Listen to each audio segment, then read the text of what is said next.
Welcome to our Bucky call for this weekend, April 25, 26, depending on which side of the international timeline you're on. And we are getting very, very close to the end of our uh, reading here in a fuller explanation. And yet there's much to do. Last week, only like 2 pages got covered, I think, from 271 to 273. We left off with nature's example and talking about tensegrity. So we're ready to roll. Anne, how are you feeling, and what do you anticipate I guess, what shape are you in? How are you Um, feeling, and what do you anticipate getting out of the call today? Thank you, Steve. Okay, I would think it's entropy, state of entropy, a little disintegrated. I think it's like you have that, um, you gotta have that big bang where everything just gets broken up, and then for us to pull it back all together again. I feel that way right now. Um, and looking forward to maybe through the discussions, I have a clearer way of how to pull some things back together in a manner that is better than we were before. Yeah. Yes. So, Fred, how do you feel, and what shape are you in, and what would you like to take away today? Thank you, Anne. Um, I'm the shape of probabilistic possibilities. I just listened to a podcast on quantum mechanics, and it seems like there's a problem of vocabulary that has been introduced in quantum mechanics, which is measurement. Measurement is measurement, it's not consciousness. So an observation is not sufficient to collapse a wave function. You need measurement, which is physical interaction. Therefore, consciousness does not enter the picture, apparently. So I don't know what shape that is, but it's strange. It's spooky, as some very, very famous guy said, spooky. Richard, uh, my expectation is to learn a little bit something. So, Richard, how are you feeling today? What shape are you in, and what is your expectation for today's call?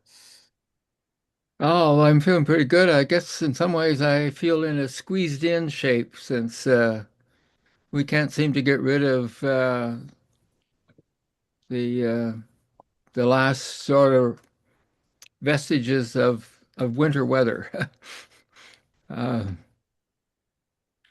and I'm feeling that squeezed in feeling with a group of travelers 2 days ago north of the city 200 miles north of me. They got caught in a spring blizzard and were trapped 15, 16, 17 hours in their cars with no way to get out. It's just, it's unbelievable. Um, yeah, and it's interesting you were reading something about quantum mechanics. Today, I picked up one of David Pete's books, uh, writing about certainty and uncertainty and talking about the transition from Newtonian and mechanics into Einstein's relativity and quantum in the early 20th century, and how that sort of really turned the whole issue of certainty and uncertainty, or turned certainty on its ear and introduced the whole concept of uncertainty and the inability to ever really find the absolute of anything. But that's and the importance of stretching beyond materialism as it's been unfolding in this past century and now into this century as well. So always looking forward to learning something new. And of course, this weekend has been the big Fuller Festival in Carbondale, Illinois. So this morning I was connected with some of the people that are on site, and the introduction of the new world game and the introduction of a new one-man play on Fuller's life. And yeah, it's quite, and people got to visit the original dome home that he and his wife lived in. And apparently it's much smaller than anybody really had envisaged. It really was just a bit of a small, almost like lakeside cabin, I guess, is the way I was sort of experiencing their description. So, yeah. So, is it over to you, Steve? Lee. Over to Lee. Sorry, Lee. How are you feeling, and what's your shape today, and what are you expecting for this evening?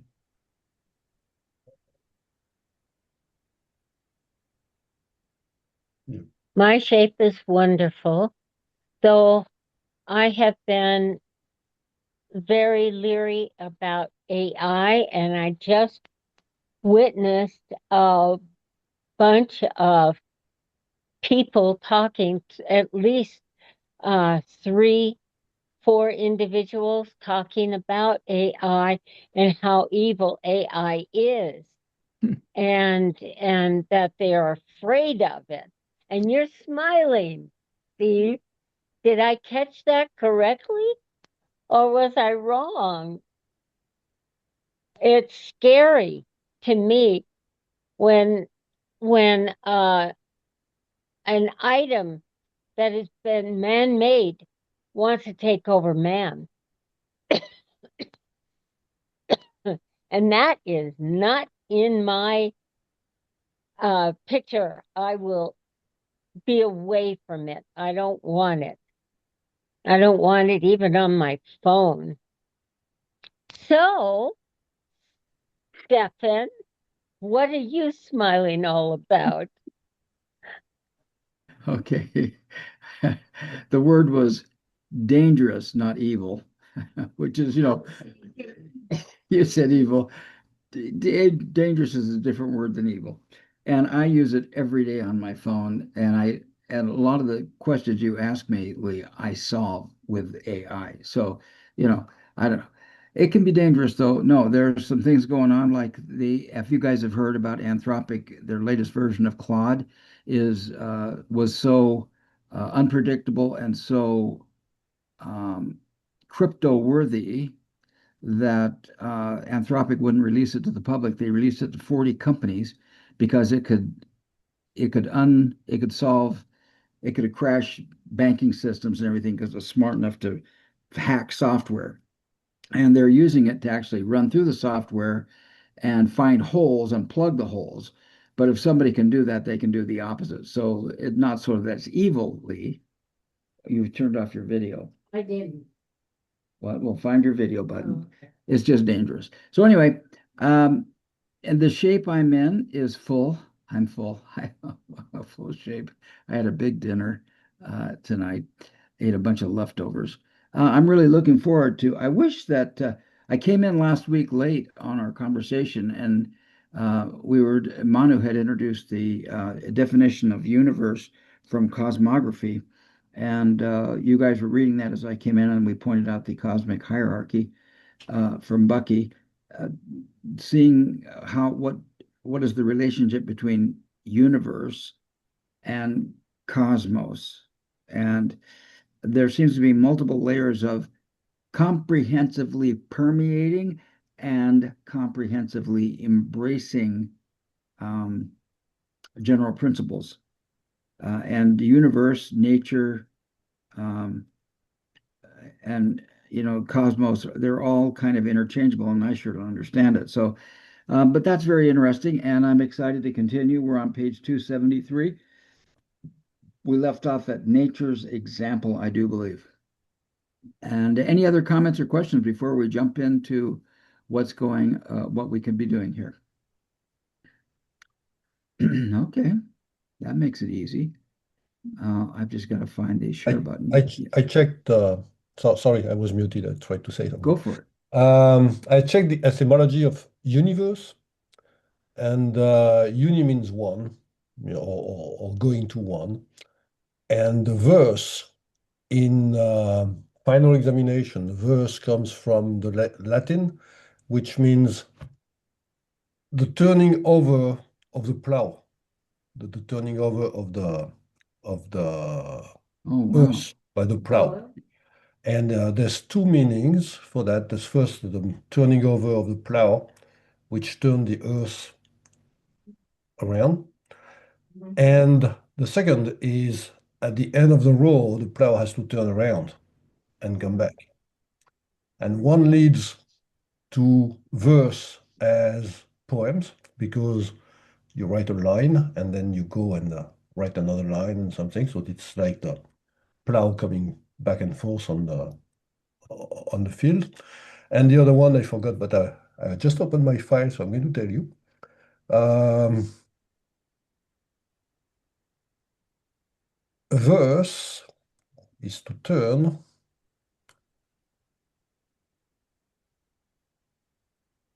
While you're looking for that, Okay, Fred. there we go. Universe. Okay, go ahead.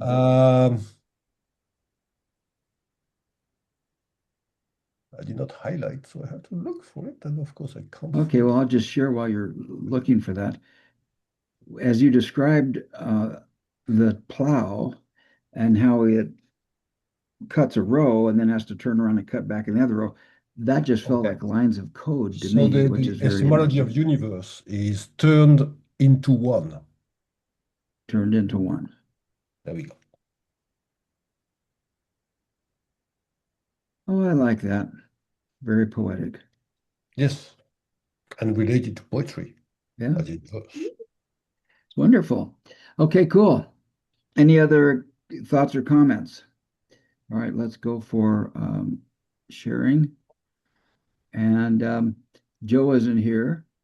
Manu isn't here. Last week, evidently, Manu proved to have a great reading um, aptitude. And so, Would you like I read? oh, you want to read? Please do. Yeah, I can today. I can't guarantee for next time. Wonderful. Go for it. Is Okay. that, can you see that? Is that big? I'm on my own PDF. Okay, you have your own PDF, great. So I'll Yes. just make it big enough for the Yes. folks here. That's good. You tell me when everybody's ready. We're ready. Nature's Okay. example. So nature's example. Look around. Nature's been using tensegrity all along. Humanity was able to overlook this structural truth for thousands of years because tension tends to be invisible. Seeing rocks sitting on the ground and bricks piled upon bricks, we have developed a virtually unshakable solid things understanding of how universe works. The ubiquitous tension forces from gravity to intermolecular attraction tend to be more subtle. At the invisible level of atomic structuring, the coherence of the myriad atomic archipelagos of a single pebble's compressional mass is provided by comprehensively continuous tension. This fact was invisible to and unthought of by historical man up to yesterday. It was not to disturb, challenges, or dissolve his solid things thinking. I'll repeat the last sentence, which I messed up. There was not to disturb, challenge, or dissolve his solid things thinking. The inseparable partnership of tension and compression does not mean that the two forces are the same. On the contrary, fundamental differences are the basis of their structural successful interdependence. Compression is local, discontinuous, says Bucky. When we load a column, we push it together. If we push a thin column too hard, the column will buckle like a banana. There is no other way for the stressed member to yield. For this reason, compression members are subject to an inherent limit to their strength relative to the cross-sectional area, called the slenderness ratio. The development of stronger materials has increased that ratio only slightly over thousands of years, from a maximum of 18:1 for stone columns in ancient Greece to approximately 33:1 for modern steel. The limit is not as much a result of inadequate material as of geometry. Compression is directed inwards and hence eventually forces the overstressed column to buckle. Compression fights against the shape of a strut. Any comment? One comment that Yes, please. again, it has to do with the use of language and how embedded we are with, for example, the concept of solidarity. And it's such an important and powerful word that talks about togetherness and standing tall or standing firm or standing with each other. And yet, there are no solids, as Bucky has tried to help us understand. And the holding together is really a tensional element. It's the standing together, working together, the relationships together. And so it's another one of those examples. If we're going to sort of change into something new or different, there has to be a language change as much as there is another kind of attitude or belief change.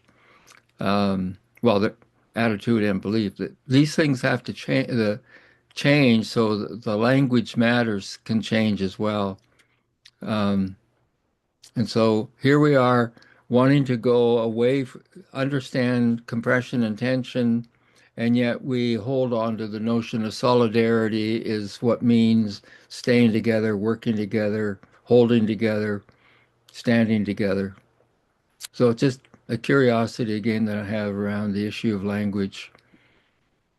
Thank you. Very important remark. And to your point, Richard, even Bucky, or what we just read, was that even a solid column is only solid up to a point, that compression occurs and then finally it buckles. So even the solidarity of a solid is not all that solid. We just think of it that way.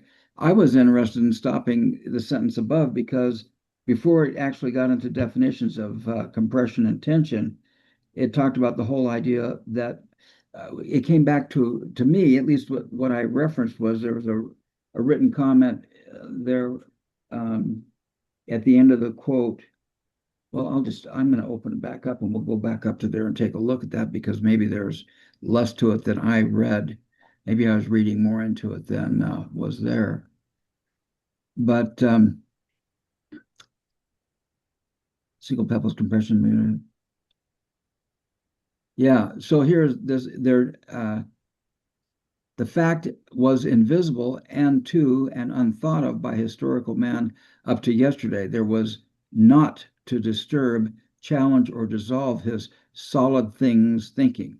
The solid things thinking, one of the things I've been really impressed with studying this Buckminster Fuller, at least these books, is the idea that I wish that we hadn't gotten into solid. When I was a kid, I got an erector set. And, it was all about nuts and bolts and defying gravity. There was nothing about triangles and, what shapes were naturally occurring. And the big thing was, why didn't we start with fluid dynamics? Because if nothing is solid, then everything to some degree is fluid. At least it's fluid to the degree which it is not solid. And if I really studied fluid dynamics, hydrodynamics, I'd have a better understanding of how energy flows in the first place. And but by getting me into an erector set and getting me into the idea that there are solid shapes and I can build a square house and defy gravity to some extent, not telling me that I have to put a transverse angle in there to reinforce that house or it'll fall over. The triangulation involved in building a house is never mentioned. So it's interesting to me how my entire universe is built on this idea of something being solid, in some way. So that's kind of what occurred for me there. Any other thoughts or comments? Yeah, I last week on Wednesday, the ending of cosmometry really stuck, and anyway, today I feel very strongly with what we're discussing in terms of the languaging and so on, because as the world the universe is in order, right, and everything else, we are the one out of order. I really like that, and I realized that until this changes, most people, human beings are not going to change this. The key one is universe. The universe is 99.99% of the universe is invisible. Yeah. But if you look at everything around us, and the worst part is actually the sciences. The sciences are actually focusing on the visible. Okay. And there's a limit as to how they cover the invisible to make visible, right? But then the world has gone beyond that. But sciences at school level has not. And most people, you see, this is the problem, right? Most people do not focus their careers or their studies after a certain level from general education into the sciences. So you're down to just a minority. And yet the world around us, the majority is the opposite, right? The other one I also feel is that we are making a lot of decisions based on the minority, whether it's wealth or economics, education, the results and everything. Everybody is focusing always on the minority. And so whatever the minority does, they want that to be, they're trying to force it for everybody else to follow when it doesn't work. The statistics is showing over and over again, right, that economics, the way it's running, is not working because the world largely is still, trying to catch up with the wealthy, and then poverty is there. It doesn't solve it unless you start moving it into a more natural state, which is more abundance, right? So, and education is the worst of all. Statistics show every result around so many countries around the world, including the top results in top universities and so on, is that only the type of learning only suits 20-25% of people. It doesn't suit 70-75%. So instead of focusing on what is not working for the 75-80% and make it work the way they need to learn it, they're forcing everybody to learn it the way the 20-25% are learning it. See, that's the one that really, really baffles me, and then you use the what do you call it, the bell curve, and you force everything into the bell curve, and people forgot that the bell curve came from a study. It doesn't mean that we have to follow the bell curve, but then it ended up forcing everybody to follow the bell curve, especially education. So that's where it's not making sense. And what we're talking about, this whole thing about language changing, and that the universe is in order and we are not, is very, very powerful. I don't know if that makes sense. Yeah, it's a lot needs to change, and it's going to take a lot. Okay, I'm done. Thank you, Anne. I don't share your pessimism about how the economy works and how the education works. If we look back 100 or 200 years ago, people were hungry and were not alphabetized. And if you look today, there's hardly anyone's hungry. I mean, there's still some people hungry, but compared to 200 years ago, it's really minimal. And the level of alphabetization and basically the level of education of the whole population has risen dramatically. Yeah. Fred, I'm not pessimistic. I just want it Okay, faster. sorry, maybe the wrong choice of words. Yes. But you're right. It came across as pessimistic because I'm one of those people who really go for abundance, and we're doing something to make that difference as well. I think all of us are here. Is for me, my on the table is that just that it needs to happen faster. That's the only thing I can't see happening faster, because like you said, the ephemeralization, right? And the way the world's going, it's going to take longer. And I hope that the AI part or whatever we've been digitalizing everything will make it even go faster. That's basically what it is. Yeah. But thank you for pointing that out. Yeah, thank you, Anne.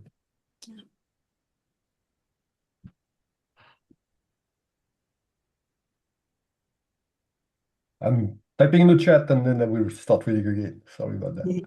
It's okay. I think Steve, you're muted. Sorry. Did I interrupt somebody? No, you're muted. Okay, good. So, Fred, you made a comment that we've been studying platonic solids.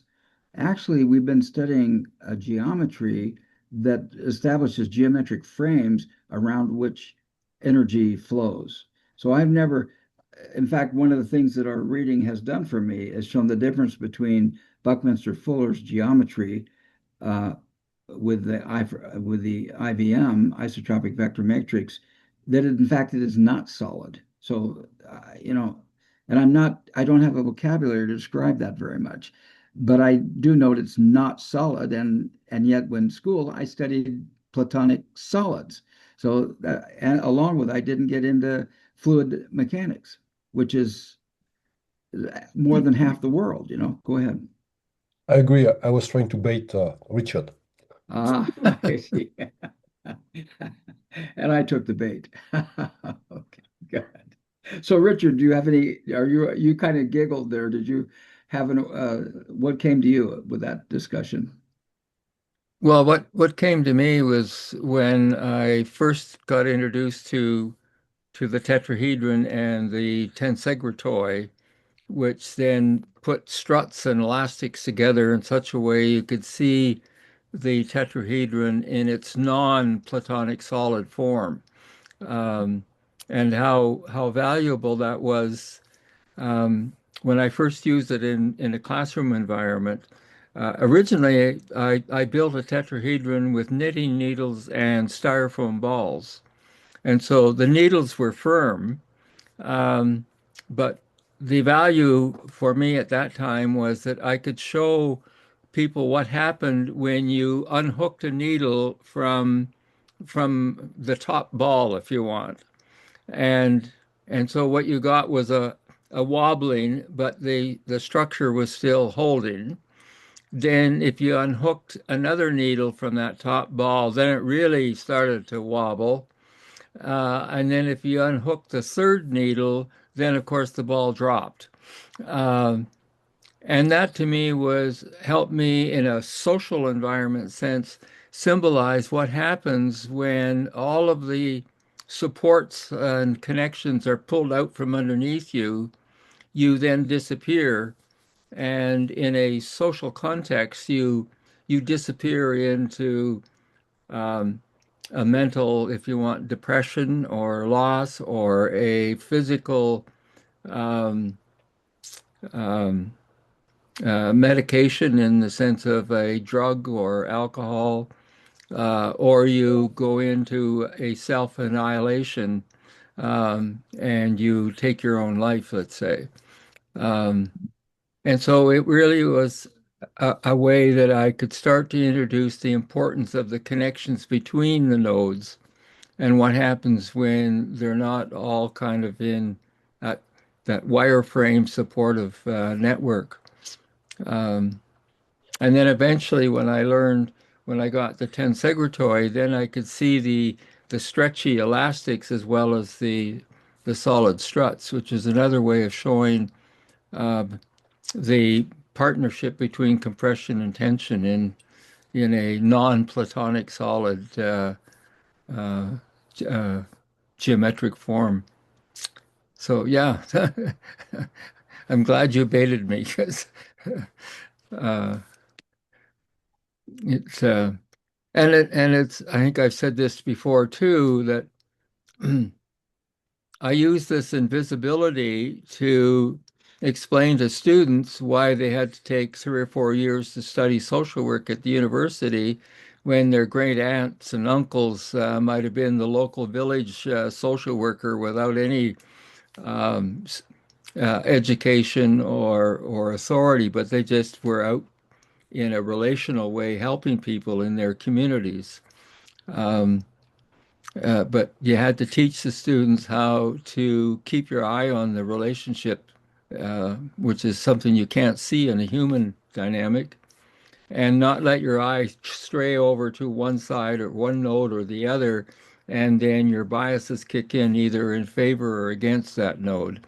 Um, and we also used to talk about the difference between psychology and social work was that psychology tries to focus on your head or your brain and change it or fix it, whereas social work focuses on the relationship. So it doesn't matter who's in connection, as long as that relationship works out to your benefit and not to the harm of others. You can have two crazies living with each other, and that's fine. You don't have to fix them. Uh, as long as they're getting along, if you want, in a good relationship, which means as long as the invisibility between them is working for the benefit of both and not to the harm of anyone around them. Um, I don't know if I ever convinced any students that that's why they had to stay in school for another 4 years in order to understand how to work with invisibilities.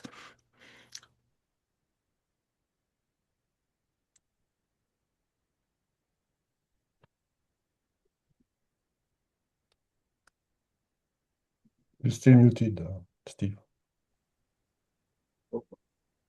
I have been reminded, Richard, thank you, of your diagram and thinking of the diagram of three as friends, and two of us left him behind and he dove off the third floor balcony in depression. And that has reminded me how important we keep our minds and our togetherness together. Not to forget anybody, but to say hello, even smiling, even a smile, an opportunity to go to the second floor and walk the second floor where this man lived and knock at his door and say, hey, you want to walk with me? That could have happened, but it didn't happen. And he broke down and decided to end his life. Thank you for reminding me how that is very important. The elastic will keep us together. I like that. When you take a needle out and then another needle and then another needle, the ball drops. But if you have the elasticity of rubber bands that bring you back together, I think that makes sense. Very, very strong sense in helping individuals that don't feel part of anyone else's life. I'm done. Okay, any other comments or thoughts here? Okay, I have a thing coming up for me, and while we were having this discussion, I was checking in with my AI because in our reading here, he points out that it describes a ratio of 18 to 1, and then in ancient Greece, approximately 33 to 1. Now, I tried to figure out what exact ratio he's talking about there. And I thought he was talking about compression ratios, but when I did an AI search for compression ratios of current technology, because I just watched a video in the last week or two where they use special high tension rebar with a special kind of concrete, and we're 10 or 20 fold over the strength of normal concrete or concrete and steel. And this has been one of my frustrations with reading Bucky's stuff is that what ratio is he talking about here? I put a It's compression ratio in here, and it gives me back ratings of pounds per square, PSI, and different kinds of things. And then I thought, well, he's talking about a slenderness ratio. Where does it say slenderness ratio? just it's 4 lines above what you. No, no, down, down, down, down. Yeah, there it is, called the slenderness ratio. So then I asked the AI to tell me about the slenderness ratio, and it says slenderness ratio measures how prone a structure member is to buckling under compression. Okay, good. I thought, oh boy. And is generally defined as the ratio of a member's effective length, KL, to its least radius of gyration, R. And then it goes through and it starts comparing um, I don't know. And it suddenly starts using different. It's one of the frustrating things with reading Bucky is he has his own little universe, and it doesn't seem to cross reference with other people's paradigms. I just thought I would mention that frustrating thing because I tried somewhere to find, okay, 33 to 1. Let's go find that ratio out here, and there's no ratio like that out here. There is a discussion about a slenderness ratio or a slenderness factor. Um, the slenderness ratio measures how prone a structural member is to buckling under compression. Well, that's very consistent with what we read, but there's no 18 to 1. This is a different notation. That's just been a frustration with me. So I thought I would just air that. I'm complete. Any comments on what I just said? Okay, are you good with slenderness ratio? Do you need more I don't explanation? understand how this is going to correlate with anything that I'm getting here. So, and that's fine. I can take it within this context and say, okay, relatively speaking, what are we gaining here? And he's I've got something here. okay, I just did my AI look. yeah. It says a slenderness ratio of 33 to 1, often written simply as 33, is a measure of a column's tendency to buckle under compression loads. The ratio represents effective length, or KL, of a column divided by its minimum radius of gyration. Oh, Um, great. so it at least refers to 33. Yeah, and Uh, my little description mentions KL to R, yeah, but it doesn't give a number as simple as you did, which I'm grateful for that. Which AI are you using? I think this is Gemini. Yeah, that's what I'm using is Gemini. So what the heck? Okay, well, good. So maybe it's just me. Well, it can be the way you search too, because I put in slenderness ratio and then I use 33 to 1. So I got, a slightly different answer than if I just Yeah, put in 33 to 1 or if I put in just the words. So yeah. yeah, And I started with a compression ratio, yeah, and then it mentioned slenderness. So then I transitioned into slenderness. So it's still under compression, but it gave that same formula, KL over R. But go ahead. What were you saying? One good thing with AI is that it usually uses your own words to That's feed exactly back to right. you. Yeah, it's the bubble. yeah. And Good. that's why it becomes important to be able to um, kind of formulate the right question if you want to give to the AI system. Yeah, And I and think that's why a it's important to try several different questions and even to push back on it at times and saying, well, you got that wrong, or that's not what yeah, I understand. agreed, and that's a good hint for Anne because in order to understand an AI answer or to ask an efficient AI, a question to an AI, you still need a lot of classical education in order to Hmm. understand what we're talking about, and you need a lot of critical sensitivity in order to be able to discard all the nonsense that sometimes AI throws back at you. You need a lot of critical thinking. Yeah. Also, I just found here a slenderness ratio calculator. Oh, cool. Want to drop that link in the chat? Basically, you need a BS detector, an accurate BS detector to deal with AI. I could teach that and the how to how to detect BS. Well, if you can drop that link in the chat, that Okay, would I'll be try and do it. Off of my that'll be phone. fun. Yeah. Okay, and if we're ready, we'll continue reading. Just a quick one. Thank you so much for taking the time to ask that question, Steve, and for the explanation coming from Fred as well. I want to go back a little bit to Fred. What this Richard said about the social work and psychology, the difference, right? Yeah, and what you said is very powerful because for the longest time, I've always felt that psychology was very individual. Right, but what needs fixing is the community around sometimes that individual, and that's one of the reasons why until the community around the support system, and we don't know who is causing the issue for that individual, right, and unless that actually is solved, that person may even feel like there is no way out for them, literally no way out.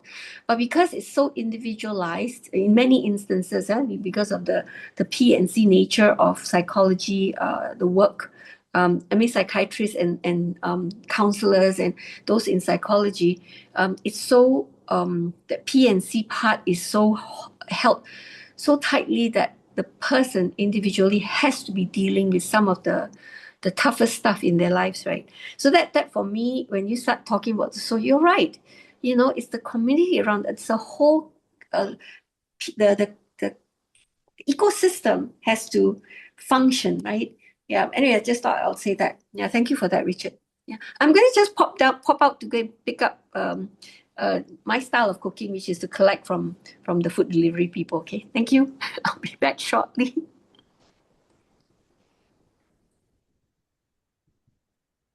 Shall I go on? So Steve, you're muted. Yeah, I'm sorry. So is everyone complete? Shall we continue to read while Anne gets her lunch? Cool. Carry on, please. Yeah. Okay, good. Say, I think we're right there, Fred, at tension, on the other hand. Okay.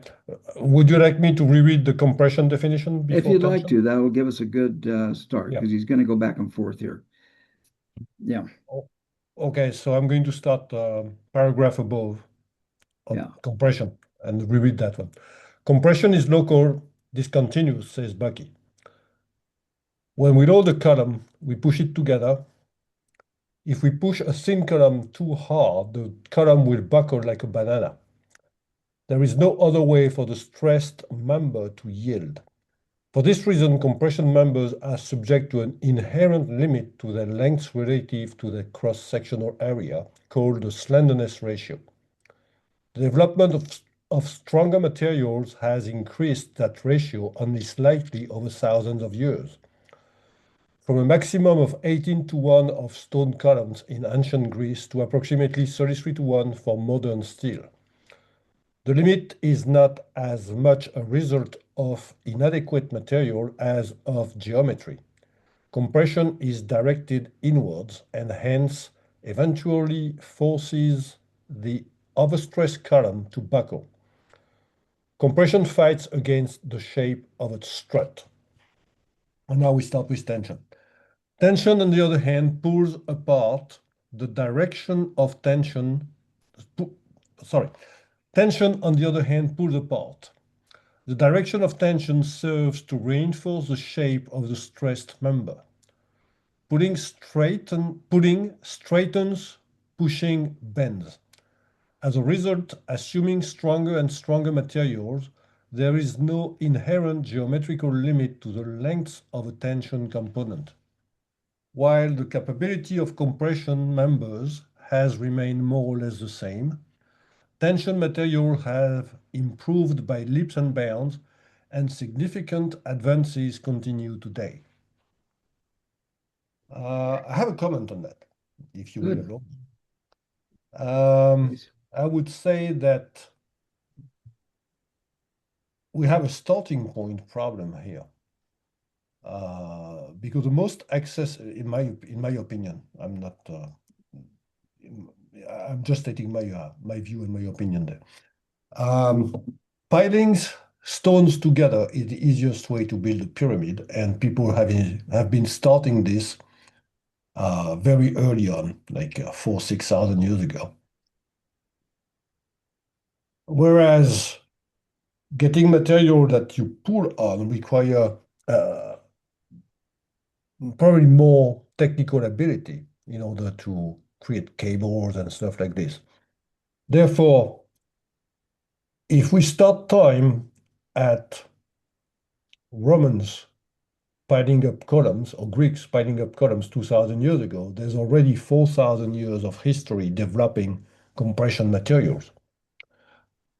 Further, if we take stone, there are already stones available that you can compress to that level, and increasing so it's already a very good material for compression, and improving it by twice with steels is good, but it's not as spectacular as the improvement between 2,000 years ago in tension material, because we could compare this to improvement in tension materials in the last 300 years, and everything happened at that moment. Whereas for compression, it happened over 6,000 years. That's my comment. Very complicated for simple thing. I did not express myself well. Oh, that's good. Richard, any comments on that? Lee, any comments on that? No, Well, I that would just- be very truthful. Go ahead, Richard. Well, what I like about this in a sort of an example way is to, on the physical side, to work with the imagery of a suspension bridge, so you can actually see the columns and the cables, and that they hold the bridge together in the way that uh, combines compression and tension. Then within inside our human anatomy, and we see how the bones and the muscles and ligaments work together to hold the bones in place, but also to hold the bones away from touching another bone, which hurts.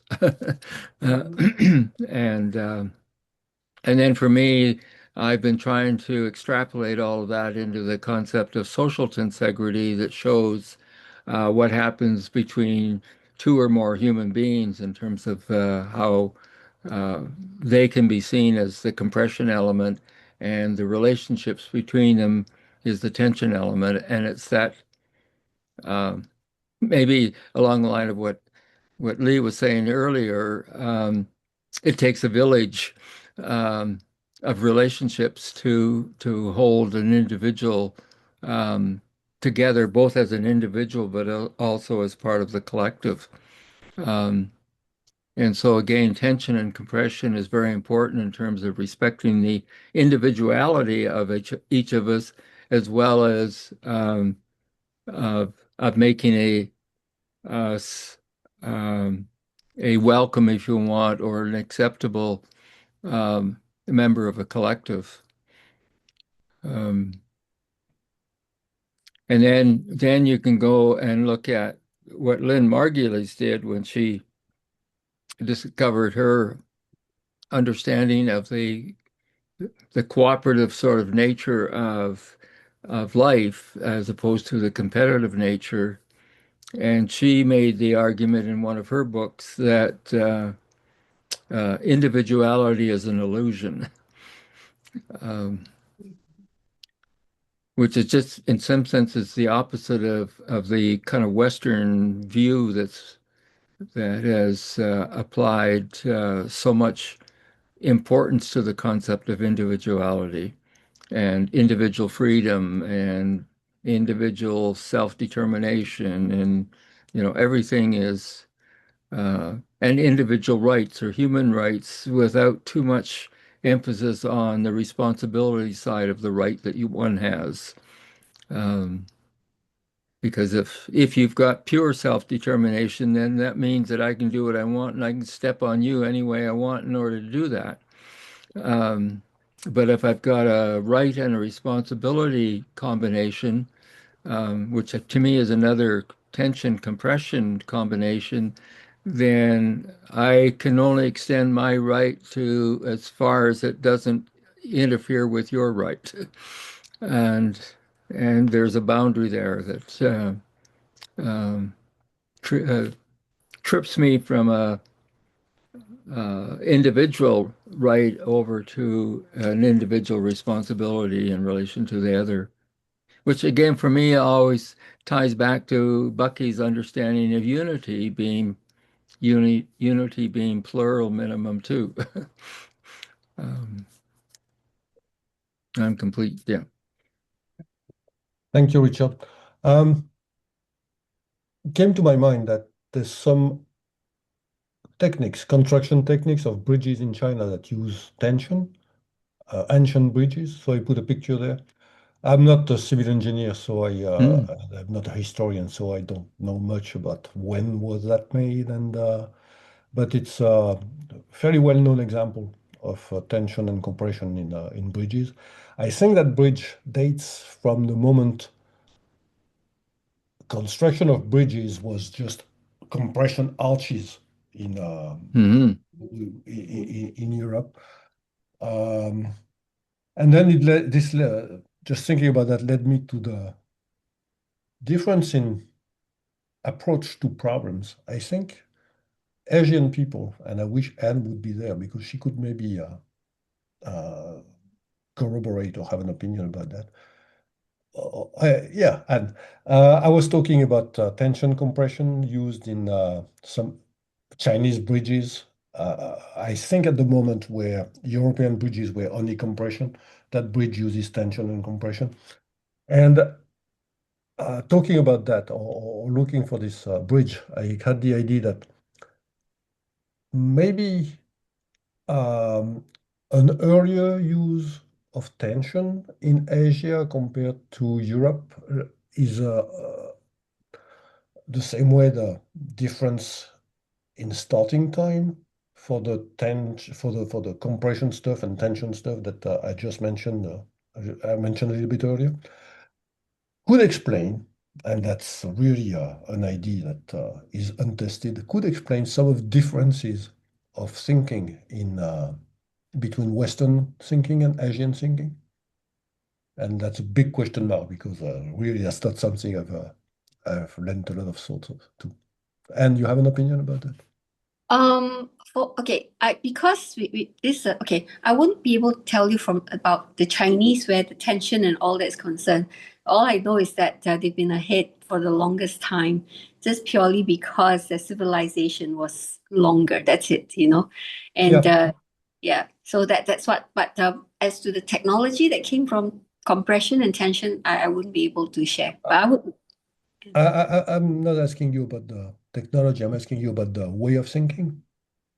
Yeah. The fact Mhm. that tension may have been introduced in the thinking of people at an earlier time. Maybe that explains the different some of the difference in way of thinking between Western and Asian.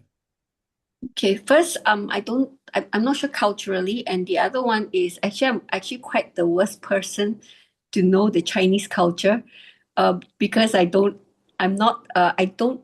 understand Mandarin. Yeah, you know. Yeah. I was thinking Asian because there's a lot of Mm, anyway, that's fine.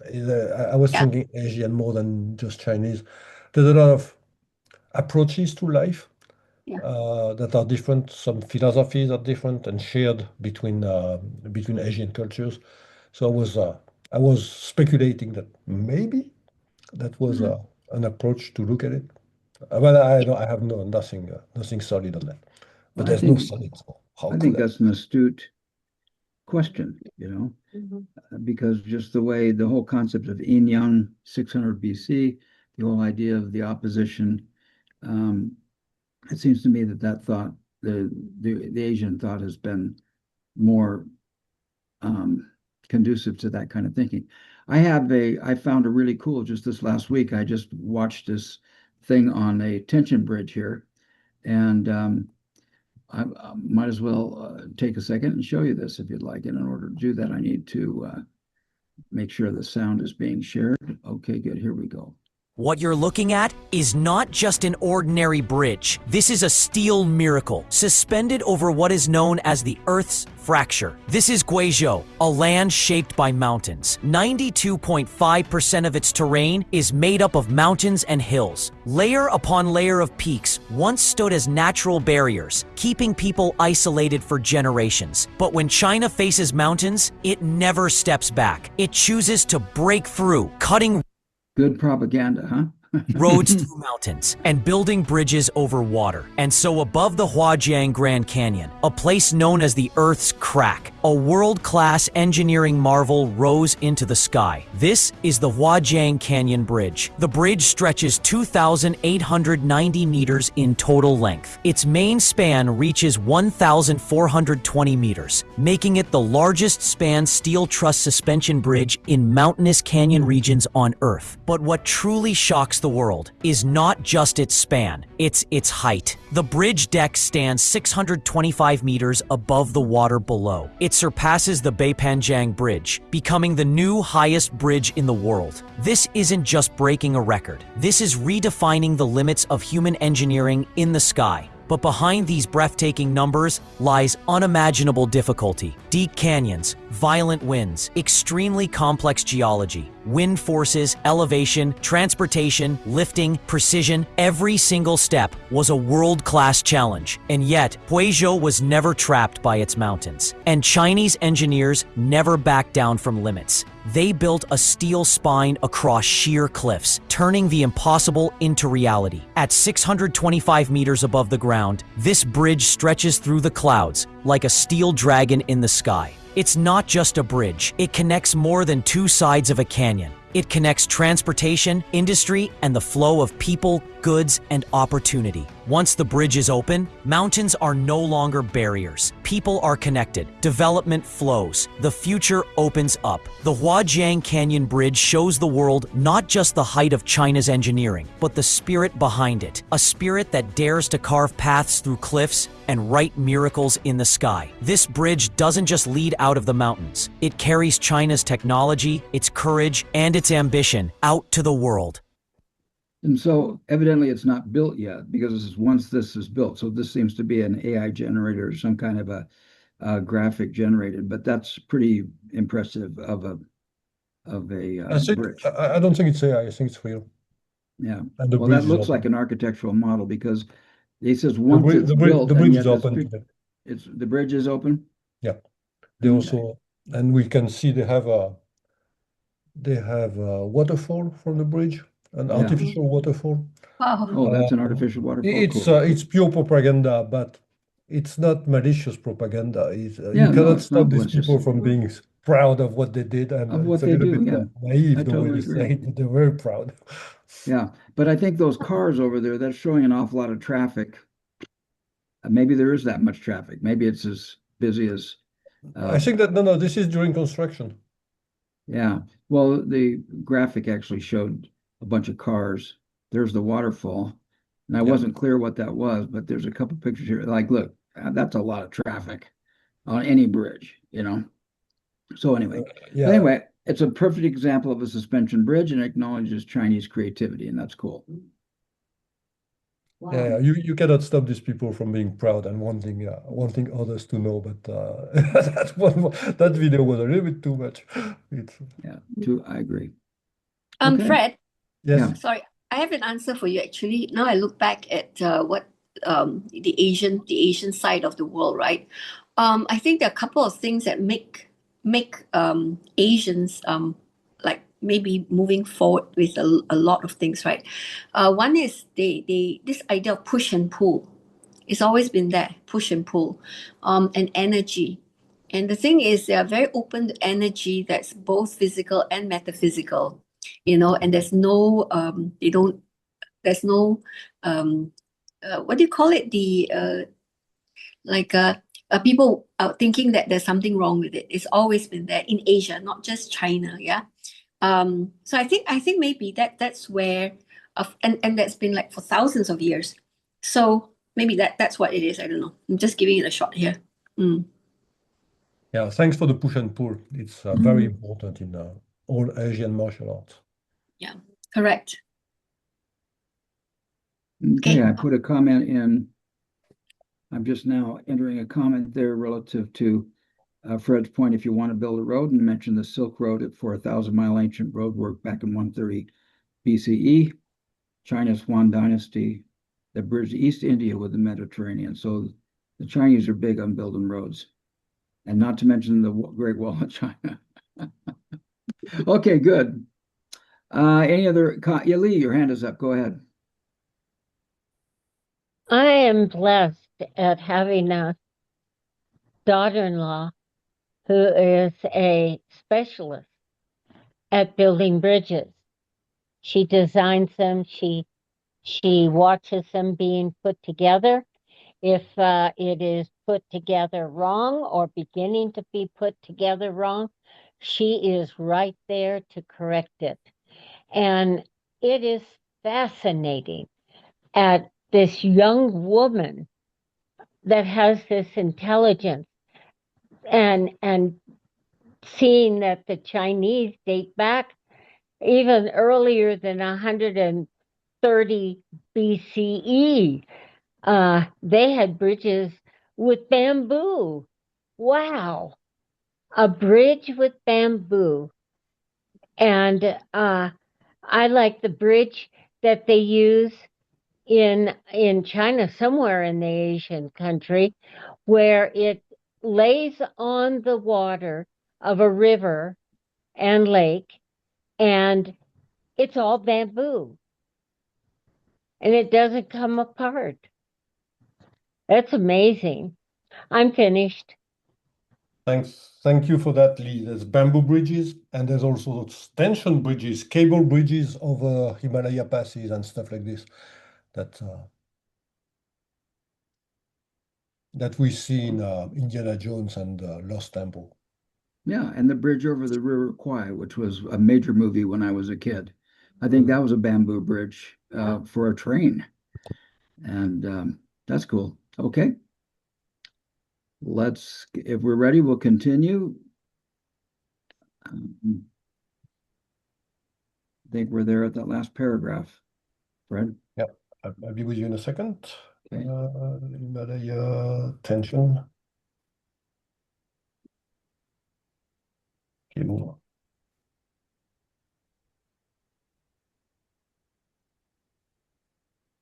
Okay.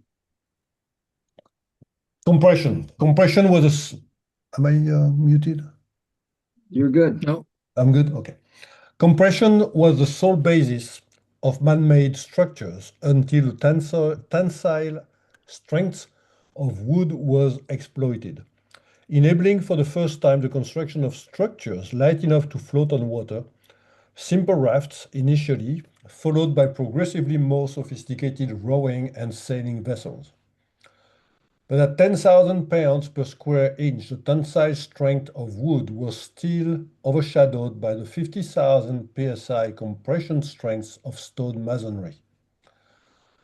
Not until 1851 saw the first mass production of steel with a tensile strength equal to its compression resisting capability of 50,000 psi. What tension finally brought into parity was tension finally brought into parity with compression, explains Fuller. So tension is a very new thing.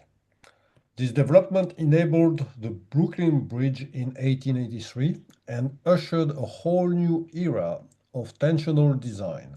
Scientists rapidly created metal alloys of greater and greater tensile strength with less and less weight, ultimately leading to jet planes and other previously inconceivable miracles. A new material called carbon fiber with an unprecedented 600,000 psi was responsible for a recent miracle. In 1979, the human-powered aircraft Paul Macready Gossamer Albatross was pedaled over the English Channel. 2 years later, the journey was repeated with a completely solar-powered plane. The only reason this feat could be accomplished, emphasized further, was that the extraordinary tensile strength of carbon fiber allowed the plane to have a wingspan of 97 feet, 29 meters, while weighing only 71 pounds, 32 kilos, which is quite impressive. You could hold it up in one hand because of that weight. But the newspaper didn't mention the carbon fiber. He declared sternly, "Nobody talks about this invisible capability." This beautiful example of doing more with less was a favorite for Bucky. He never forgot being told by well-meaning adults during his first 8 years, "Darling, it is inherently impossible for man to fly." My mother used to say, you will not always have a calculator. Any comments? Any comments? Okay, I think we're ready to continue. Okay. Driving toward the specific observation about universe, Bucky describes theoretically ideal structural components for each of the two forces, as suggested by different characteristics. Why will a short, fat column not buckle under compression force that easily breaks a tall, thin column of the same material and weight? Geometry governs the situation as follows. A system is most resistant to compression in one direction, namely along an axis perpendicular to its widest cross-section, in which case its vulnerable girth is as strong as possible. You want me to repeat that one? Is everybody getting it so far? It'd be good to look at it again, probably. It Okay. explains, I think it continues to explain a little bit more. Okay. This is the neutral axis. The wider its girth, the more impervious a column will be to compression. Therefore, a short, fat column is better able to resist buckling than a tall, thin column of the same material and weight, because the latter lacks sufficient resistance perpendicular to the line of force. Similarly, if a compression force that will easily break a long column, a pencil for instance, is applied perpendicular to its length, that column will be unharmed. That much is common sense, but in less extreme situations, an understanding of the neutral axis is necessary to enable the prediction of exact results. Okay, I'd like to, because you asked. Let me finish to the next page. Yeah, We that have was route. good. Here's this pencil thing. Okay, we can finish and we'll come back to it because your desire to pause here to go through this formula it was a good instinct. But he explains it kind of with the pictures as we go. So we'll continue to read. Okay. Next, imagine loading a slightly malleable cigar-shaped column. Compression causes the girth to expand, forcing the column to become progressively more spherical. This transformation suggests a candidate for the ideal compression component. A sphere is the only shape in which every axis is a neutral axis, which is to say a sphere width is the same in every orientation. Therefore, this shape resists compression from any direction. It cannot buckle, hence the ball bearing. This tangible example illustrates the ideal design for compression. Okay, so here are the examples. Here are the examples, yes. Yeah. Of the Okay, any comments or questions? Yes. Okay, we're good. Looks like everybody's ready to continue. So if you want to continue, Fred. Okay. So we also figure 15.9. What Yeah. about tension? Evidence of longer, thinner, and even more resilient tension materials suggests that there's no inherent limit to length. Further, take this a step further. may we not get to where we have very great lengths and no cross-section at all? May we not get to where we have very great lengths and no cross-sections at all? He answers his own question. This is just the way universe is playing the game. Gravity is that invisible limitless tension force. The Earth and the Moon are invisibly cohered. The tension cable has reached the limit case in thinness. It's non-existent. You have enormous tension with no section at all. A splendid design. The solar system is thus a magnificent tensegrity. These continuous compression spheres, that is planets, are intercoordinated, never touching each other by the sea of continuous tension. Every use of gravity is a use of sectionless tensioning. Fuller continues, observing that this is also true within the atoms, true in the macrocosm and true in the microcosm. By mid-20th century, it was clear that the design plan of universe involves islanded compression and continuous tension. But up until then, man had been superficially misled into thinking that there could be solids or continuous compression. Only man's mentality has been wrong in trying to organize the ideas of structure. Okay. I think that's a good time to start, a good place to start. Yeah. Any comments on any of that? Yeah, I do, but please go ahead first. Okay, good. I think I caught the basic concepts. Mm. Richard, you good with everything? Anne, go ahead. I just want to say, because earlier on he said this continuous compression, right, which is local, and now he's actually showing us why it's discontinuous, whereas the tension is continuous. Yeah, Yeah. so I thought it was like, wow, leading from that to this, so clear. I'm done. Thank you, Anne. Yeah. Gravity is a geometric event. Say that again, Fred. Gravity is a geometric event.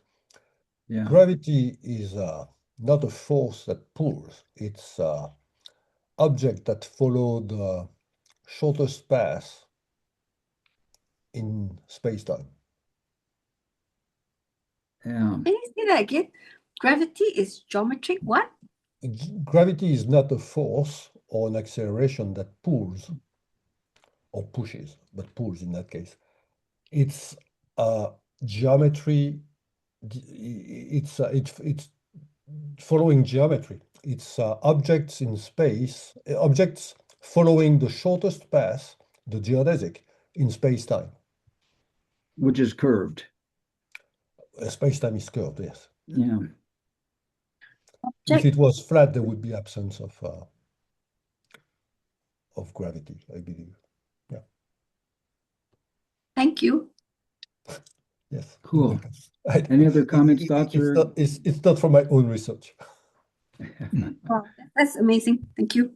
Well, it also again comes back, I think, to this principles of education. And if one was in a classroom working on having to do a lesson, if you want, on tension and compression, the historical way would be to concentrate on the importance of compression and all the examples that one might point out over history. But in this new century, or the last couple of centuries, that if you started off, it would be best to probably talk about the tension elements, this continuous sort of tension that goes back and forth between nodes or compression nodes, and to get the student, if you want, to fully comprehend the significance of the tension in compression and tension.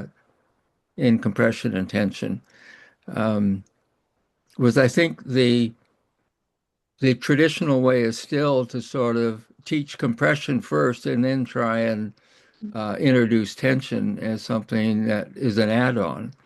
And I think it could be reversed, and get them to understand the tensional part and then see how the compression nodes attach to the tension elements, whether it's a human relationship or whether it's a cable for a suspension bridge,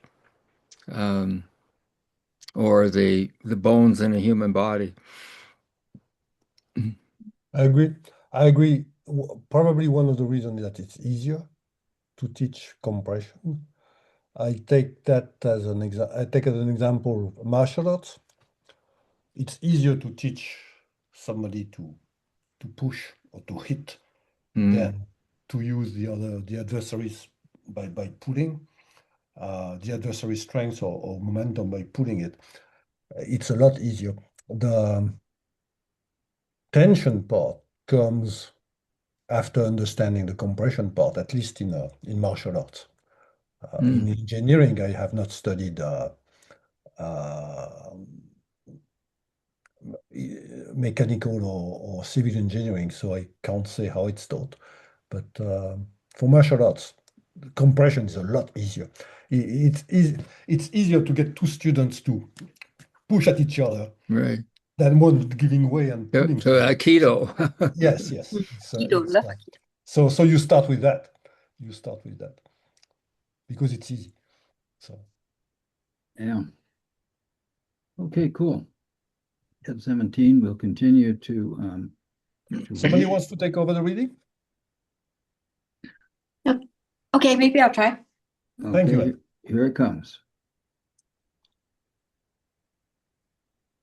Right there at new concept. Okay. New concept of construction. That humanity can learn from the principles of nature is the essence of Fuller's message. We must abandon our building block concept of structure in favor of comprehensive solutions which take advantage of the inherent qualities of tension and compression. The latter tends to do the local, isolated structural tasks in nature, while the former specializes in cohering systems over great distances. While we understand that universe is not structured like a stack of bricks, that awareness has not affected our approach to construction. A building block approach has persisted more or less unchanged for thousands of years, pitting structural bulk against gravity's vigilant force. Instead, argues Fuller, we must think in terms of whole systems in equilibrium, omnidirectional forces interacting in self-stabilizing patterns. If emulating nature, structural design capitalizes on the integrity of tension, these whole systems will prove far stronger than analysis of their separate parts could predict. Additionally, we can learn from nature's structuring method, converging and diverging. She produces bubbles, explosions, stars, and the radially expanding sound and light waves. Energy pushes out, and its expansion is countered by tensional restraints, such as the pull of gravity and molecular forces. Eventually, the two dynamics reach an equilibrium, a tentative balance such as a soap bubble. Fuller heralded an era of thinking and conscious designing in terms of comprehensive tension and discontinuous compression. He saw an unmistakable change taking place, largely going unnoticed. This new era began with the spoke wheel, which Fuller pinpoints as man's first breakthrough into tensegrity thinking. I saw that his structural conceptioning of the wire wheel documented his intellectual designing breakthrough into such thinking and structuring. The compressional hub of the wire wheel is clearly islanded or isolated from the compressional atoll, comprising the rim of the wheel. The compressional islands are interpositioned in structural stability only by the tensional spokes. This reverses the historical structural strategy of man. The wheel's use of tension enables a far more efficient and lightweight structure than could be produced with compression spokes. Tension materials are inherently smaller and lighter than compression materials carrying equivalent loads. Do you want to pause there or go on? It continues with the Please go wheel, on. so let's go Okay. for it. The wheel was originally an exclusively compression structure, starting with a caveman's stone cylinder and progressing to slightly more sophisticated designs like the old artillery wheel cited by Fuller in Synergetics, figure 640.41. It continues to be perceived as such. A version of that wheel is sketched in figure 15-10. Wheel with compression spokes. Widespread awareness of the tensional integrity responsible for the spoke wheel's lightweight efficiency has not been reached. The load on a bicycle wheel is therefore often seen as sitting on the lower spokes like columns rather than hanging from the top spokes. Despite design breakthroughs, humanity as a whole is still caught in solid things thinking. Many other structures that rely on tensional integrity can be cited, such as suspension bridges and sailboats. However, Fuller points out that tension was usually incorporated as a secondary accessory of primary compressional structuring. In other words, ancient man, habitually relying on compressional continuity, inserted a solid mast into his hull, but finding that the wind kept blowing his mast over. He added a set of stabilizing tension wires or sleighs in nautical terminology. Somehow he failed to learn from his accidental design, in which the extraordinarily thin, lightweight tension adjuncts withstand the same forces as the heavy solid mast. My God, okay, that's interesting. Tension has been secondary in all man's building, and compression has been primary, for he always thought of compression as solid. Earth and ship seemed alike, compressionally continuous. Okay, let's do pause there for a second. Any comments on that? Yes, I think I would, because it spoke about bubbles. I feel that bubbles is completely underestimated. And the thing is, the children begin with bubbles, you know? But education didn't start with bubbles. My little one is right now so fascinated by bubbles, and her first word literally is bubble. Bubble. That's what she did. And yesterday, now when my children were really young, it was pre-Teletubbies time, right? And so I found Teletubbies on I think, was it Disney Channel, or was it, okay, now I gotta remember, Netflix. So the first episode was bubbles. You know, but if this is the what do you call this tension thing is so important, then bubbles should be the first chapter in science books. You know, yeah. But kids, the babies, are fascinated by it. You know. Anyway, I just thought it was just unusual, because yesterday we discovered that, you know, first episode Teletubbies, bubbles, and she's been like on and on over bubbles right now. Okay. Everything is bubbles. Everything is bubbles. Yeah. It is. Go ahead, Lee. Being a sailing lady, I know what can happen to a nice, sturdy mast if the tension lines are too loose. It can fracture right down to the bottom of that stack. The mast is nothing without the lines that hold it up. And that's tension. Very, very, very important. And good thing the sailors found out about it long ago. I'm finished. Cool. Thank you, Lee. Yeah, thank you so much, Lee. But Steve, I also have a question. When you said everything is bubbles, can you qualify that? Atoms are bubbles. Sorry? Oh, atoms Atoms are bubbles. Quantum strings can be bubbles. Some are round and some are S, but I think everything's bubbles. Can you fix your audio, please? Yeah, I can if I mute Lee, and I just did. So everything is bubbles. Whoops, Lee. Okay. Everything is bubbles. It's bubbles all the way down. I'm being a little bit facetious. Can we define bubble?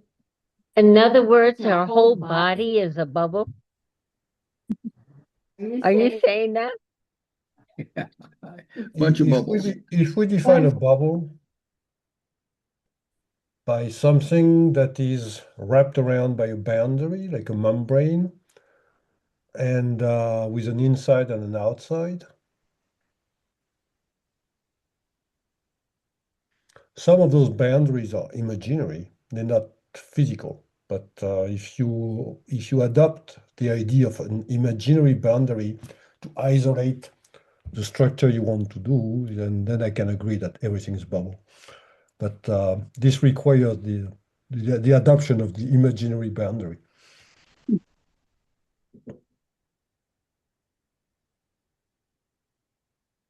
You muted, Steve. No. You muted, Steve. Steve, you muted.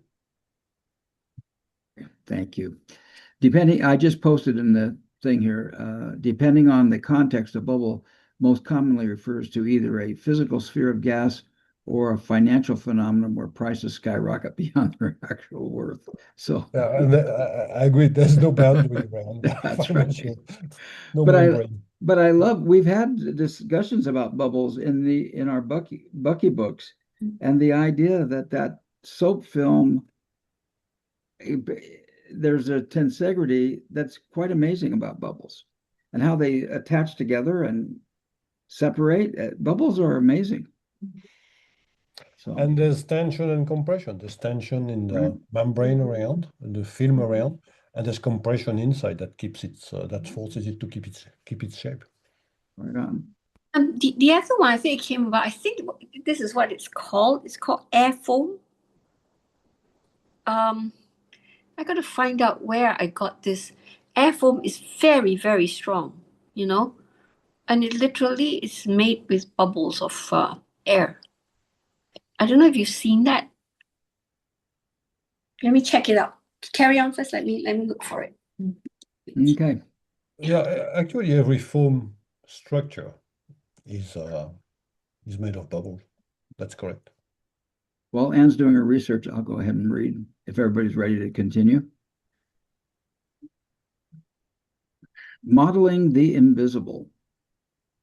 Tensional integrity is certainly how universe works, pondering Bucky in the 1940s, but how can I illustrate the invisible phenomenon?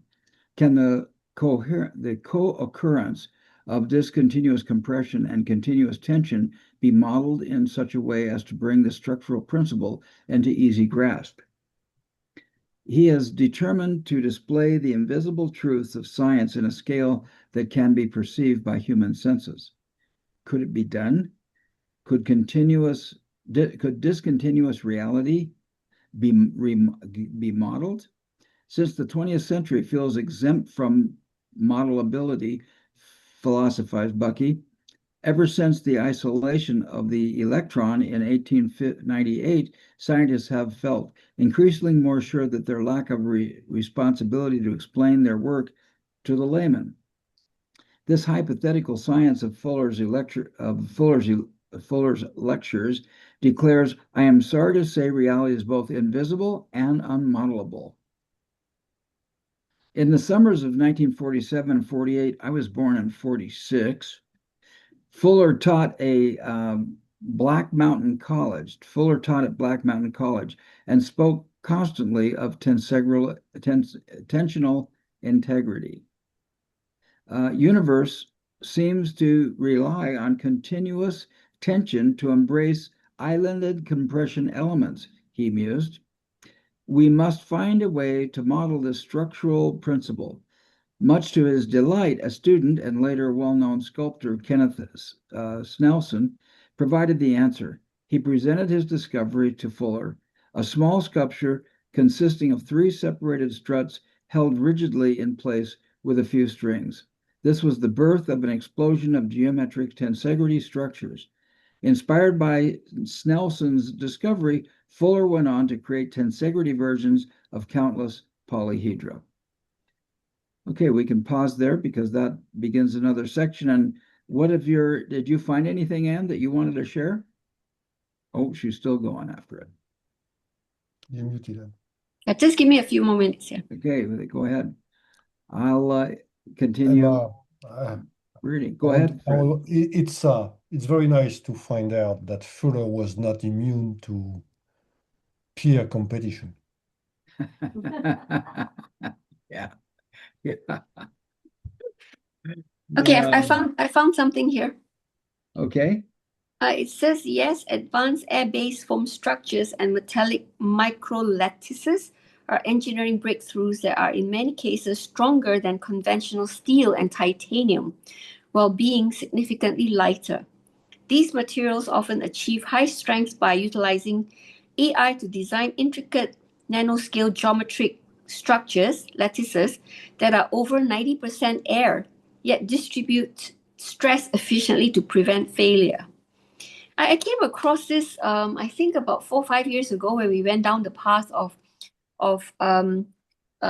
creating our biosphere program. And but in order to do that, I told my engineers who are teaching in our school, I said, can you find me some of the latest amazing innovations, right? And at the same time, the ones that we hear is one, but the ones that we has not even arrived. And so this air foam was one of them. I can't recall the use of it, but anyway, that's what it is.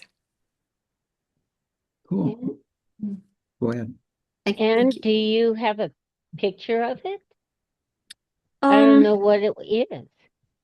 Yeah, previously I had, but let me see if I can get for you all. Yeah. What's the name of it? Oh yeah, there is. Oh.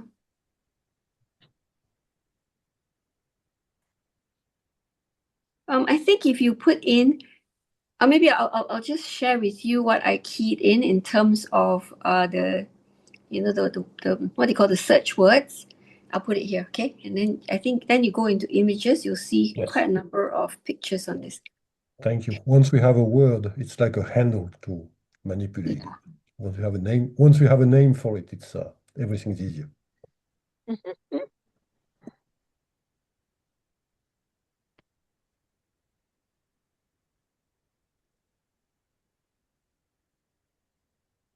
From structures, look at this one.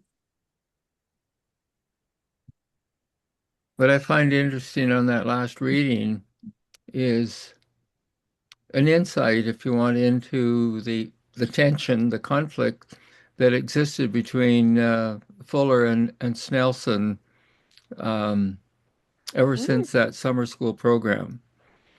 And when you read what was just said, for me anyway, all of a sudden I realized, well, Fuller had the language, this tensional integrity idea, but he said somebody needs to physically sort of demonstrate it, structure it. And it so happened that Snelson, as a student at that same college that summer, was building these kinds of structures and modeled it. He didn't know what he was building, other than that he used compression and tension elements to hold the compression elements, the sticks, sort of in suspension. That's what it looked like anyway. And so you wonder, when you go back over the history of these two, why they didn't see the coherence, if you want, of one had the the concept or the language, and the other one actually demonstrated structurally that they didn't sort of co-share this evolution over time instead of being into a competitive sort of stance with each other to the point that it really harmed their relationship. And it took a long time for Snelson to get over the idea that Fuller actually stole something from him.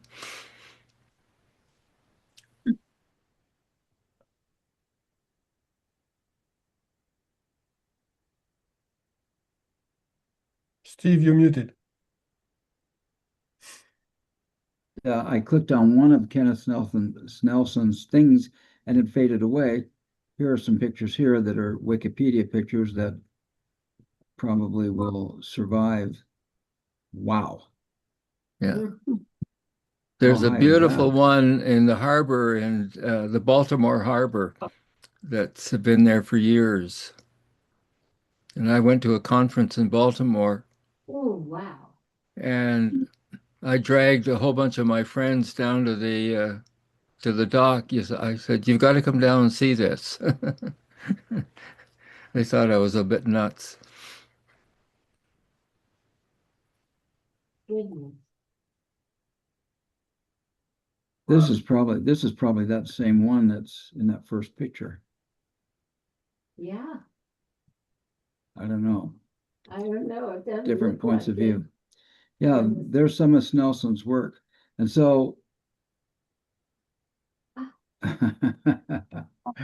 so there are some political shenanigans going on. Wow. Cool. Oh, yeah. And then let's see what else was there. The air bubble kind of thing. Say what? Here is Anne's share to the this is the what happens with air foam structure stronger than metal. These are pictures that came up. And this air foam bubble is compression, but it's a compression material, Yeah. pure compression. I don't think you can apply tension on that. This is interesting here. Super strong metal foam could transform space travel. You can, with this material, you can, sorry, and just one thing, with this material, you can probably exceed the 33:1 ratio. Wow. And it was the air foam, they were bubbles actually. And so as you said, bubbles have got both tension and compression, correct? Right. Yeah, bubble made of a flexible membrane. Geez, it's a Borg cube.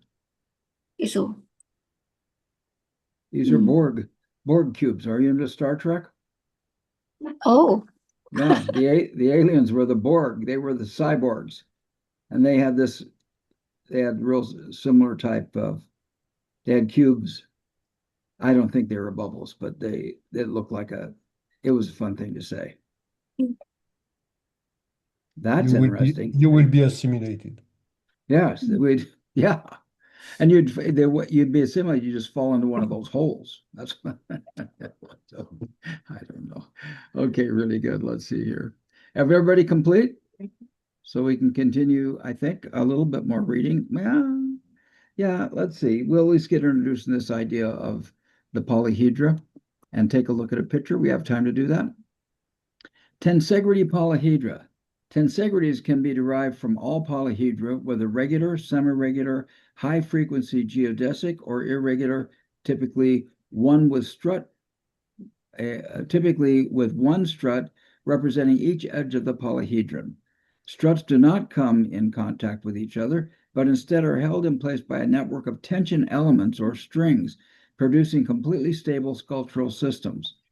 The complexity of molecular interactions aside, the two types of components are characterized by axial force states, thereby using materials most efficiently because components can be far lighter than would be required to withstand bending.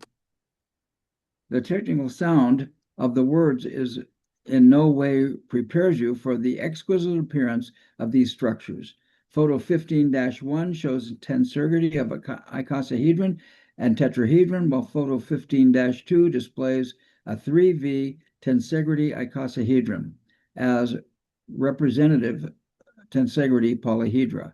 However, there's no substitute for the actual models. This looks a lot like Richard's toy. Yeah, that's exactly what it is. Yeah, Yeah. I'm very And jealous. and that's the toy that what I was passing around to a group of 60 people at a conference and asking them just to see to manually handle the toy and at the same time see whether it talked to you or communicated to you.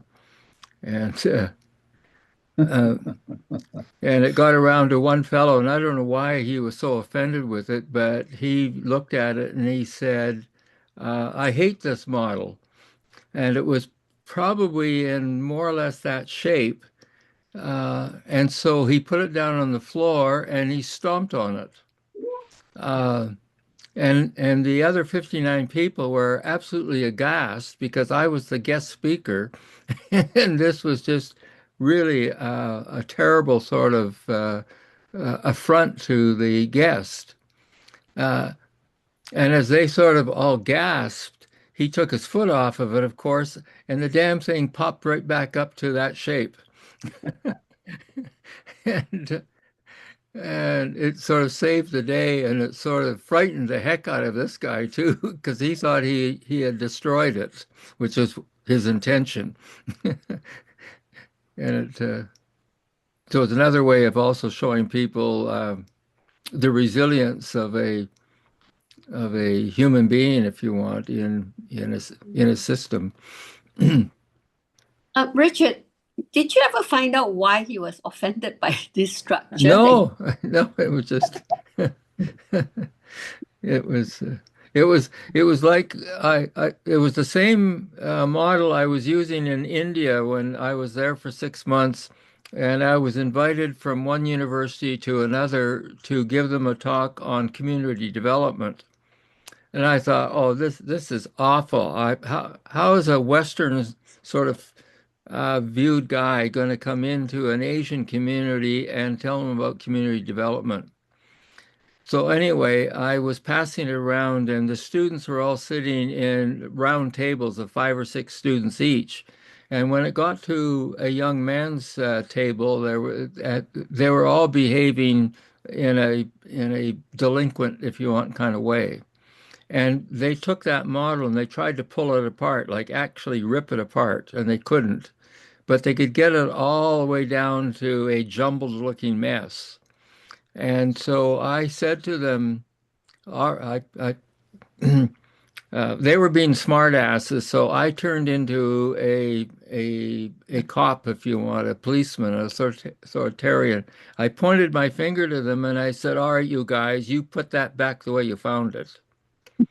And so they started to try and do that, and they, of course, they didn't know the trick. And the trick is you work with little elastic triangles in each corner, and you line them all up, and you can pull it up and into basically almost like a solid form. Anyway, they couldn't make it work. And so all of a sudden, one of the boys took it in his hand and he threw it over to another table. And the entire class laughed. And so I turned to them. I said, "What happened? Why are you laughing?" And the answer was, "Typical community developer." And I said, "What do you mean, typical community developers?" They said, "Well, that's what Westernized sort of community developers do. They come into a third world country. They've got all the correct answers and the expertise. They come into our communities and they screw around trying to fix it, and they just make it worse. And so then they just pack up and leave, and leave us with the mess." And they said that was the example of just um, the Western idea didn't work, so they just packed up and left. Well, I couldn't have scripted a better community development lecture if I'd tried. Oh, very cool. Yeah. So we're approaching that time. Richard, do you want to continue? Tell us what shape you're in right now, how you feel, and what your takeaways are tonight, and then pass it along. Well, in terms of the Tensegrity toy, and it's sort of like the Three Bears. I'm not overly tight or constricted, and I'm not too loose that I feel stretched beyond my capabilities. I'm sort of right in between, and that's kind of how I'm feeling. Almost any time I get a chance to talk about the importance of tensegrity and the compression tension sort of dynamics is really exciting for me. And one of the things that I'm taking away, but also um, sort of pinpointed in a sense that every time I read the importance of equilibrium, um, I always want to put a modifier on it and say we're talking about a dynamic or a flowing kind of equilibrium, not a static equilibrium like we would relate to in a kind of a solid system context. And that it's robust. It's got that elasticity in it, so it can move around and it can be a robust equilibrium, or in the chaos theory people, they talk about it being far from equilibrium, where there's stretch and fold robustness. And that's the healthiest kind of equilibrium for us to have. So it's got that give and take, that resilience. So that's always my big takeaway out of this kind of discussion and the reference to the importance of equilibrium. I want to modify the equilibrium to say it's not static equilibrium, it's a robust stretch and fold kind of equilibrium. So that's my big takeaway out of this. And again, I'm always so glad to come back and read and reread and have others read and help one get another angle, if you want, on the content of in reading Amy's book. And so it's and just one last thing. Talking about Amy, it was in 1995 when I went to Bucky Fuller's 100th birthday celebration in San Diego that I actually was in a lecture or a presentation with Amy, having us all work in what she called adult kindergarten, working with toothpicks and gumballs and making all these structures. And so this weekend, of course, is this Fuller Festival in Carbondale to open the refurbishment of the geodesic dome that he and his wife lived in for several years, and to announce the new world game that's is going to be made available now to communities and schools and educators around the world. So that's my big takeaway. Anne, how are you feeling, and what's your takeaway from this evening? Okay, I started off the shape being entropic, right? So now I'm thinking of it as that jumbled up structure that you mentioned, to jumble it all up, right? The way they did it in India, and then just waiting for something to make it to bounce back into that original structure. Okay, that's where I am. And thank you so much, everyone, because I got so much today, from like every single comment that's coming through, Richard, Steve, Fred, Lee, the tension lines on boats. I never thought of it being that powerful until you mentioned in comparison to the mast, yeah.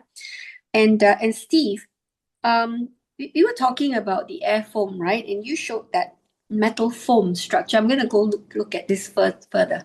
So thank you very much. So moving forward, Lee, how do you feel what shape are you in, and what did you take away today? First, I'm going to ask Steve a question because the air foam that you have been talking about, Anne, reminded me of foam that are used in music rooms to keep the reverberation of the music, the sound.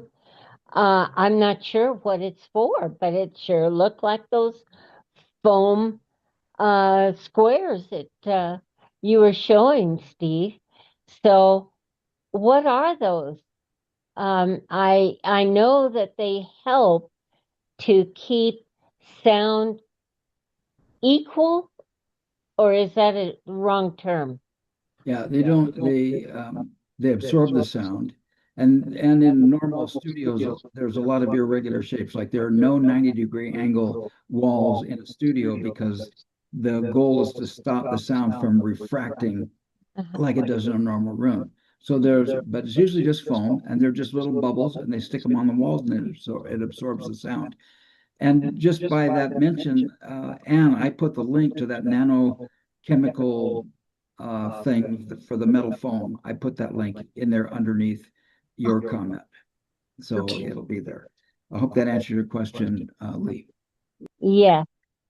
And my takeaway is I have found so many good things out and reminded about good things that I have been able to learn since I began here. And I am anxious to see the end of the book and a new book started.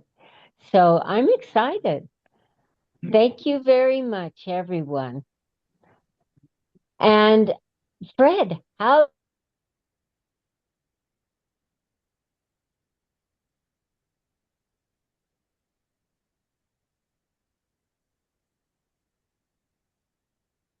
you muted me? How come? So continue with Fred, how do you how did you take today?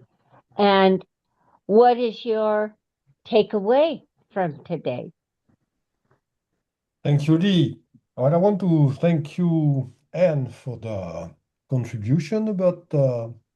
airfoam and education and all that, and very much appreciate that.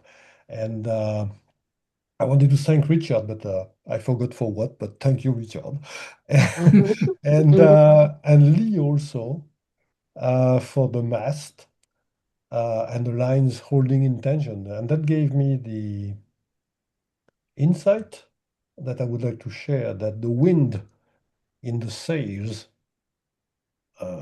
are not pushing the boat like we usually think. The wind is creating a vacuum behind the sail, and this is this vacuum that is pulling the boat.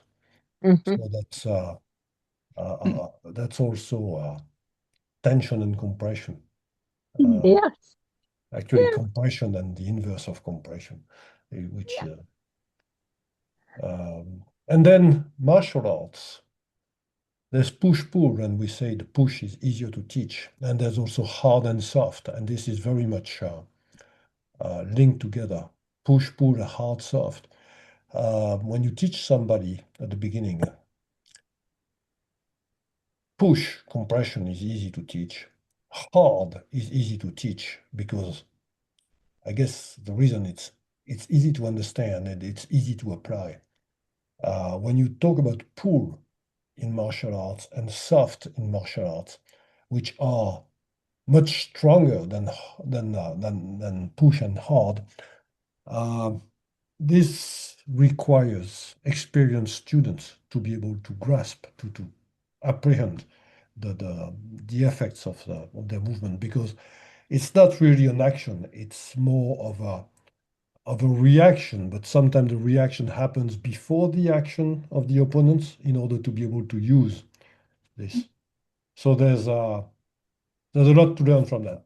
And then the shape I'm in, let's say I'm the shape of a sail, because I'm in on a road trip to the west of France. I'm going to end the day near the seashore in a nice little fisherman port. So I think that's appropriate. So, Steve, are we? Yes, I think Steve. How are you feeling today? What is your takeaway, and what shape are you in? Yeah. I'm feeling I really like this tensegrity icosahedron and then these.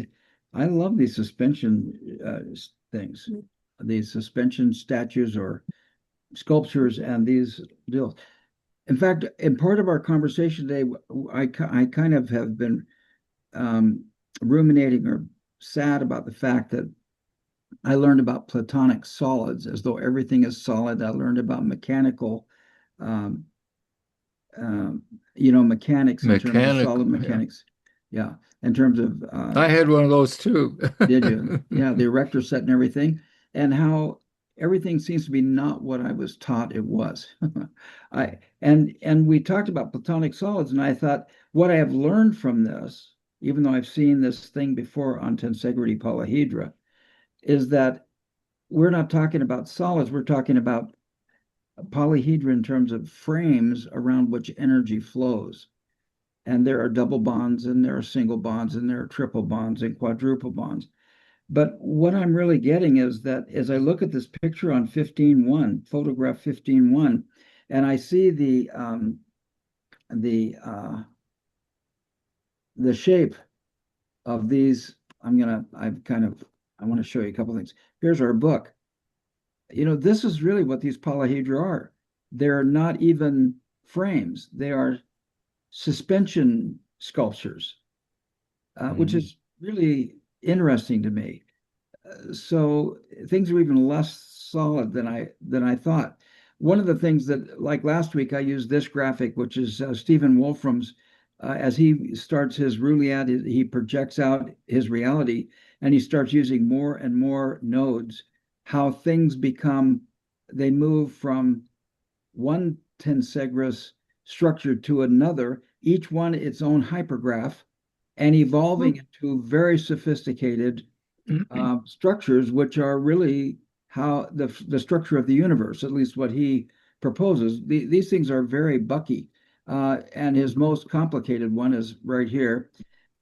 I wish I could find, and I'm going to really look for it because he does a video showing how these nodes add in and how these interrelationships develop, and somehow black holes appear and they start sucking in nodes and everything, and then the black holes combine.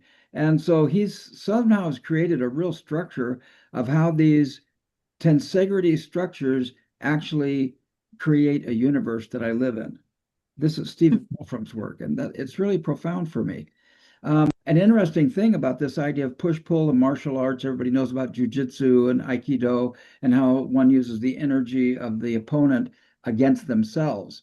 But in hypnotherapy, there are four types of personalities in hypnotherapy. There is intellectual analytical, which are the hardest to hypnotize.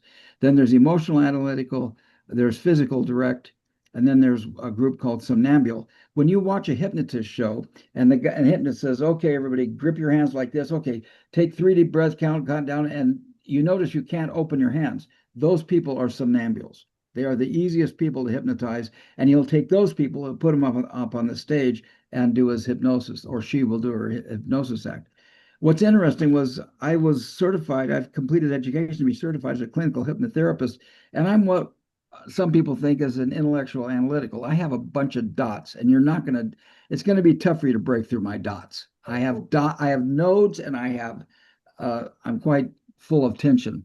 And so my hypnotherapy instructor kept me to the last. I was the last guy to hypnotize. He picked all the somnambules first, then went to the emotional people next. Then he went all the direct analytical, and finally he picked the intellectuals, and I was the last of the intellectuals. And do you know how he hypnotized me? It's very interesting because he used the push-pull concept, created a double bind. And what he said was, because intellectual analyticals are very resistant to hypnosis, So if you're if I'm the hypnotherapist, if you're the hypnotherapist and you want me to get hypnotized and you say be hypnotized, I'm resisting that whole thing. So the way he used it was he held out a palm of his hand like this. He said, put your hand on top of my hand. He said, okay, push as hard as you can. Now here I am in a double bind because I'm resisting doing anything he says, right? But I've been told to push on his hand. So there I am going, okay, I'm going to follow instructions. I'm going to push on the hand. My job is to push on the hand. And then he released his hand suddenly, and my arm just fell through. And at that point, I wanted to be hypnotized. And I noticed I came to an equilibrium where I really was hypnotized. I could have snapped out of it anytime I wanted to, but I noticed I wasn't in the same place where I was. My critical faculty was no longer in the way of everything. I seemed to be kind of in an equilibrium. And he hypnotized. We went through a couple of things. That's the way you hypnotize an intellectual analytic, is you create a double bind and you release the tension. It's kind of interesting. So I'm just real thrilled with all this, and I'm very thrilled with this, with your toy. I'm just real frustrated. I'm so jealous. I want your toy. I hope that before I go, they start manufacturing those things again, Richard. Talk to your groups that you're with and say, hey, manufacture this toy. I've got one buyer for you. And I'll probably buy 6 or 7 for my family, But I really want that toy because that is the essence. It's not bubbles. It's these tensegrity structures that is the universe, as shown by Wolfram's drawings and shown by these tensegrity structures in this book. So this has been thrilling for me. And I just really appreciate everybody's participation in what's going on. Steve, let me talk to my makerspace in our school because they did do this tensegrity structures, small one with wood, right? So maybe I ask them and see if they would do it, and because I would love one too. Cool. See if they do that. There's your entrepreneurial project. Have Richard consult with them, and let's create something. I'll be your first customer. Okay. So anyway. All right. Good. I'm very excited, and I'll see you guys on our next meeting. Oh, okay. By the way, we left off on page 280, and we did read down through the first paragraph, but I think next week we'll start at the topic Tensegrity Polyhedra, read that first paragraph again, and then follow through with the rest of the things, if that's okay with everybody. That's what it looks like we'll do next time. Okay? Any idea the book on Wednesday? We're still redoing one chapter, right? Yeah, we're still doing cosmometry, and there was a proposal by Wayne that we go back and we redo Love and Joy, chapter 48, before we finish the book. That has yet to be determined, but that's what's on our agenda. Okay, thank you. Sounds good. All Thank you. Bye. Bye-bye, everyone.